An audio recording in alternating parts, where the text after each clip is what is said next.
Et je pense qu'à travers cela, il veut dire à la France que la France ne doit pas avoir honte de ses racines chrétiennes et que la France doit absolument préserver cet héritage chrétien. Je rappelle que la France, c'est la rencontre entre un roi, le roi de France, et le Dieu des chrétiens, et que tout en France résonne au nom finalement du catholicisme. Allez dans n'importe quel village, vous ne verrez pas un temple bouddhiste, vous ne verrez pas une mosquée, vous verrez évidemment une église. Et quand je vois que l'on veut finalement effacer le nom de Noël partout lorsqu'on organise des marchés, par exemple les marchés d'hiver au lieu des marchés de Noël, quand je vois que parfois on a honte de dire vacances de Noël dans l'éducation nationale, alors que cela fait partie évidemment d'un héritage, donc je comprends évidemment cela. Alors après, attention aussi, parce que vous n'êtes pas sans savoir qu'aujourd'hui l'islamisme progresse dans notre société et que la laïcité est également un rempart contre tous ceux qui veulent imposer leurs règles et leurs normes finalement à la société française. Mais je pense aussi que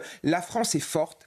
Et la France sera forte si elle défend ses valeurs. J'aime beaucoup la phrase de Philippe de Villiers qui dit la chose suivante: là où les laïcards ont fait le vide, les islamistes le remplissent. Et mener un combat culturel contre l'islamisme, c'est aussi réaffirmer nos valeurs chrétiennes, c'est réaffirmer également le catholicisme comme étant l'une des bases de notre société. Et je pense que les catholiques doivent évidemment être dans l'espace public pour rappeler leurs valeurs, doivent participer au débat public. Et moi, je regrette quand même que beaucoup de catholiques s'effacent parce que s'estiment qu'ils n'ont pas leur place finalement dans le débat public. Je trouve ça extrêmement regrettable, puisque moi qui suis agnostique, je trouve important que les catholiques puissent s'exprimer.